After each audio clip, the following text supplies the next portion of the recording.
dadka wixii ilaahay siiyay isku mashquulinin kana la siiyay iyo kana loo badiyay iyo kana badsaday iyo kana dhargay iyo xagaha aadin lagama jiro dhanka was'alullaha min fadlihi allihi iyaga siiyay weydiiso sooma intaad ayaga ku hanqaltaagi lahayd oo iyaga unaad ku mashquuli lahayd meel kala laga helaayo xagaha aadin xagga rabbi ah was'alullaha min fadlihi intan ilaahay uu siiyay ka badan baa khasnadihiisa ku jire allah weydiiso inuu ku siiyo marka xaasidnimadu waa cunsur xun waay cunsur aad u xun waay dhaqan xun waay waa dhaqanka rabbi tabaaraka wa tacaala xumaantiisa uu inoogu sheegay quraanka kariimka xataa lagu daray waxyaalaha ilaahay laga magan galo wa min sharri xaasidin idaa xasad ruux hadduu xaasid noqdo oo addoommada wixii ilaahay siiyey uun inay dhaafto u jeclaado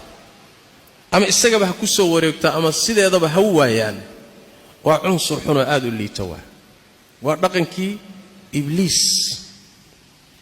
ibliis oo ra'su shar ah dambiga lagu lacnaday oo ilaahay naxariistiisa looga fogeeyey oo aafadu ugu dhacday oo adduuniya aakhiraba uu ku khasaaray xasad baa u geeyey markii nabi aadam u sujuud la yidhi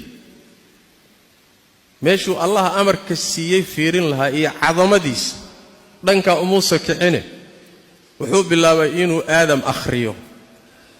markaasuu wuxuu yidhi ma kan dhoobada laga abuuray baan u sujuudayaa ma kan siduu u yaal dhoobaa laga abuuray anna dabbaa laga abuuray seen ugu sujuudayaa war ilaahay baa fadligan siiyey ama dhoobaha laga abuuro ama wax kale laga abuuray fadli alla weeye amarka qaado ma yeelahay xasadkii wuxuu gaadhsiiyey inuu ilaahay lacnado lacnadaana ay la socoto ilaa uu naarta geliso adduuniya aakhira waa khasaaray nabiyullaahi aadam calayhi wacalaa nabiyina asalaatu wasalaam markuu jannada ka saarahayo oo imtixaanayo ibtilaynayo uu jannada in laga saaro sababta u noqday waa xasad daraadii markuu ilaahay hortii ka dhaaranayo oo leeyahay carruurtiisaan baabi'in doonaa waxba ka reebi maayo waa xasad dartii yacni wuxuu ka xastayaa inay iyaguna badbaadaan isaguna uu naar galo maya waa inay igula daataan innamaa yadcuu xisbahu liyakuunuu min asxaabi asaciir godkaa in lagula daato waay wax badbaadaba aan la helin oo anigu haddaan galahayo maxaa looga badbaadi waay waa kaa markii nebi aadam calayhi wacalaa nabiyina asalaatu wasalaam intuu tarmay carruurta dhalay labadiisii wiil buu haddana isku diray wuxuu ka soo galay haddana cunsurkii xasadku ka soo galay qurbaan bay geysteen mid baa qurbaankiisii la aqbalay kii kalena qurbaankiisii waa la soo diiday seebaa adiga lagaaga aqbalay anna kaygii loo soo diiday waa ku dilaya la aqtulannak war maxay ugu dilaysaa innamaa yataqabbalu allahu min almuttaqiin war aqbalka ilaahay baa iska leh sifuuna wax ku aqbala dad khaasana wax waa ka aqbalaa maxay ugu diloo sababtu maxay tahay la aqtulannaka adeer waa ku khaarijinaya seebaa adigana taadii lagu aqbalay anna taydii lagu soo diiday ma soconayso walaalkii buu ka takhallusay walaalkii isku hooyii isku aabbaa yihiin khalaas dhagtuu dhiigga u daray sababtu maxay tahay waa xasad nabiyullaahi yacquub calayhi wacalaa nabiyina asalaatu wasalaam wiilashii u dhalay inay intay tashadaan walaalkood yuusuf calayhi salaam ay ceel ku ridaan sababta keenta maxay tahay xasad baa keenay seebuu aabba nooga jeclaaday wiilkani aabbuu naga xigsaday sidaas daraaddeed waa inaan wejiga aabba dhaafinno si aabba innaga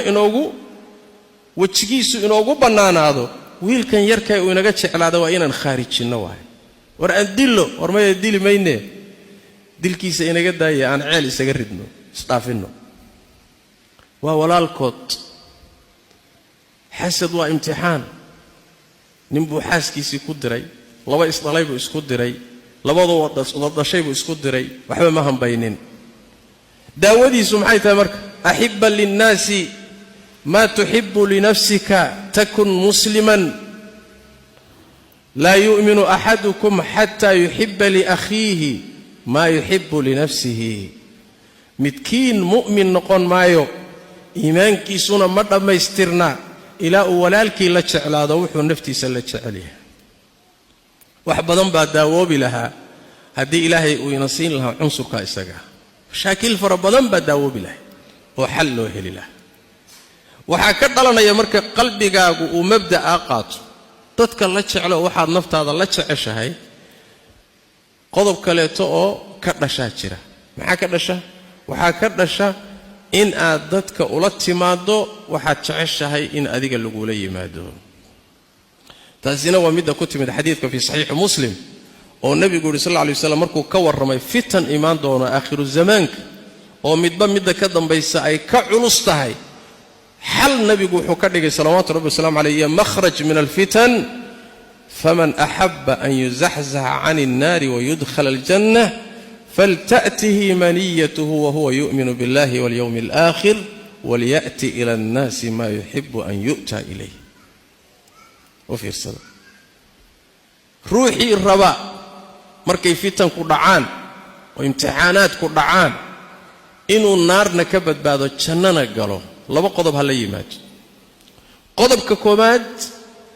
geeridu ha u timaado isagoo ilaahay iyo rasuulkiisa rumaysan mabda asaasiga isagoo ku dhagan geeridu ha u timaado qodobka labaadna wax weeyaan